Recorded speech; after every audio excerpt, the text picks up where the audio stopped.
പൊതുപരിപാടിയിൽ പങ്കെടുത്തപ്പോൾ തന്റെ ശരീരത്തിന്റെ ചിത്രം പകർത്തി ചിലർ സമൂഹമാധ്യമങ്ങളിൽ പ്രചരിപ്പിച്ചുവെന്ന് വെളിപ്പെടുത്തലുമായി മന്ത്രി ബിന്ദു കൃഷ്ണ. കൊല്ലത്തെ ഒരു സ്കൂളിലെ പരിപാടിക്കിടയിലായിരുന്നു സംഭവം. മുഖം ഉൾപ്പെടുത്താതെ തന്റെ ശരീരത്തിന്റെ മാത്രം ചിത്രമെടുത്തു. ചിലർ ഇടപെട്ട് സമൂഹമാധ്യമത്തിൽ നിന്ന് ചിത്രം നീക്കം ചെയ്തെങ്കിലും അതിനു മുൻപ് ചിലർ സ്ക്രീൻഷോട്ട് എടുത്തതായും മന്ത്രി പറഞ്ഞു. മന്ത്രിയായ തന്റെ അവസ്ഥ ഇതാണെങ്കിൽ സാധാരണ സ്ത്രീകളുടെ അവസ്ഥ എന്താകുമെന്നും ബിന്ദു കൃഷ്ണ ചോദിച്ചു. ഒരു സ്കൂളിൽ പോയപ്പോൾ ഞാനൊന്നും അറിയുന്നില്ല. അവിടെ ഇരിക്കുന്ന ഒരാൾ ആളിലൊന്നും പറയുന്നില്ല. ഒരാൾ ഫോട്ടോ എടുത്തു. അപ്പോൾ തൊട്ട് ബാക്കിക്കുന്ന ആൾ കാണുന്നത് എൻ്റെ മുഖം സൂം ചെയ്യുന്നില്ല, ബോഡിയാണ് സൂം ചെയ്യുന്നത്. അപ്പം തന്നെ പിന്നെ അടുത്തുനിന്ന ആൾ പറഞ്ഞ് അതങ്ങ് മാറ്റി. പക്ഷെ എങ്കിലും സൂം ചെയ്ത് പ്രശ്നമാക്കണമെന്ന് ആ കണ്ട ആൾ വിചാരിച്ചെങ്കിലും പിന്നെ കുഴപ്പമില്ലെന്ന് വെച്ചാൽ കണ്ട് പറഞ്ഞത് കൊണ്ട് കുഴപ്പമുണ്ടാവില്ല എന്ന് വിചാരിച്ചു. പക്ഷെ ആൾ പോസ്റ്റ് ചെയ്തതിനകത്ത് ഈ ബോഡി ഉണ്ട്, ബോഡി പാർട്ട് ഉണ്ട്.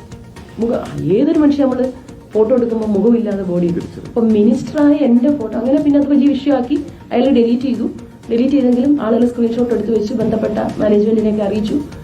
സംസ്ഥാനത്തെ ഒരു മന്ത്രിയായ എൻ്റെ ബോഡി അങ്ങനെ ഫോട്ടോ എടുക്കാൻ പബ്ലിക് പ്ലേസിൽ ധൈര്യമുള്ളവർ പഠിക്കുന്ന സ്കൂളിലെ കുഞ്ഞുങ്ങളോട് എങ്ങനെയായിരിക്കും, അത് സഹ ആളുകളോട് എങ്ങനെ, സഹ അധ്യാപകരോട് എങ്ങനെ.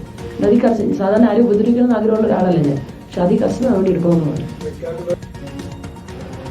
സാദിൽ പാലോട് ചേരുന്നുണ്ട്. അതിൽ സ്ഥിരമായി കേരളം ചോദിച്ചുകൊണ്ടിരിക്കുന്ന ചോദ്യമാണ് ഇപ്പോൾ മന്ത്രി ചോദിച്ചത്. ഒരു മന്ത്രിയായ ബിന്ദു കൃഷ്ണയ്ക്ക് ഇതാണ് അവസ്ഥയെങ്കിൽ സാധാരണ സ്ത്രീകൾക്ക് ഉള്ളൊരവസ്ഥ പറയേണ്ടതില്ലല്ലോ. ചില ആളുകൾ യാതൊരു ഔദ്യോഗിക അംഗീകാരങ്ങളും ഇല്ലാതെ ഒരു മൊബൈൽ ഫോണുമായി ഇറങ്ങി വഴിയിൽ കാണുന്ന ആരുടെയും സ്വകാര്യതയിലേക്ക് കടന്നു കയറി ആ ദൃശ്യങ്ങൾ പകർത്തി അത് സോഷ്യൽ മീഡിയയിൽ അപ്ലോഡ് ചെയ്ത് അവർക്ക് തോന്നുന്ന ക്യാപ്ഷൻ ഇട്ട് അതിൽ നിന്ന് പണം ഉണ്ടാക്കുന്ന സ്ഥിരം സംഭവങ്ങൾ. ഇത് കേരളം നേരിടുന്ന ഏറ്റവും വലിയൊരു സാമൂഹ്യ വിപത്തായി, ഒരു പ്രതിസന്ധിയായി ഇത് മാറിയിട്ടുണ്ട്. ഇപ്പോൾ മന്ത്രിക്ക് നേരിട്ട് ഇത്തരത്തിലൊരു അനുഭവം ഉണ്ടായിട്ടുണ്ട്. അപ്പോൾ ഇനി ഒരു ശക്തമായ ഇടപെടൽ, ഒരു പരിഹാരമൊക്കെ ഈ വിഷയത്തിൽ പ്രതീക്ഷിക്കാമോ? അതിൽ കൊല്ലത്തെ ഒരു പൊതുപരിപാടിയിൽ മന്ത്രിയായിരിക്കെ പങ്കെടുത്തപ്പോഴാണ് ഈ ദുരനുഭവം ഉണ്ടാകുന്നത് എന്ന് മന്ത്രി ബിന്ദു കൃഷ്ണ ദില്ലിയിൽ KUWA സംഘടിപ്പിച്ച മൈക്ക് ടുഗദർ പരിപാടിയിലാണ് ദുരനുഭവം വെളിപ്പെടുത്തിയത്. താൻ പരിപാടിക്ക് എത്തിയതായിരുന്നു. അപ്പോഴാണ് തന്റെ മുഖം മാത്രം എടുക്കാതെ ശരീരത്തിന്റെ ഭാഗങ്ങൾ ചിത്രീകരിക്കുന്നത് ചിലർ കണ്ടത്. പക്ഷേ അപ്പോൾ ആരും കാര്യമാക്കിയില്ല. ചിലർ പറഞ്ഞത് തിരുത്തുകയും ആ ഫോൺ മാറ്റുകയും ചെയ്തു. പക്ഷെ പിന്നീട് ഇതേ ആൾ തന്നെ ആ പരിപാടിയിൽ പങ്കെടുത്തി ഫോട്ടോ എടുത്ത് ആളുകൾ പറഞ്ഞ് ഫോൺ മാറ്റിയ ആൾ തന്നെ തന്റെ സമൂഹ മാധ്യമ അക്കൗണ്ടിൽ മുഖമില്ലാത്ത തന്റെ ഉടലിന്റെ ചിത്രം പോസ്റ്റ് ചെയ്തു.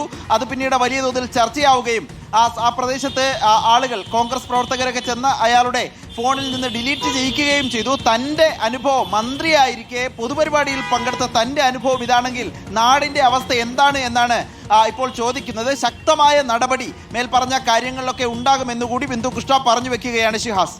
ശരി, അതിലപ്പോൾ ആ പറഞ്ഞതുപോലെ തന്നെ പ്രവർത്തിക്കട്ടെ മന്ത്രി. ശക്തമായ നടപടി ഉണ്ടാവട്ടെ.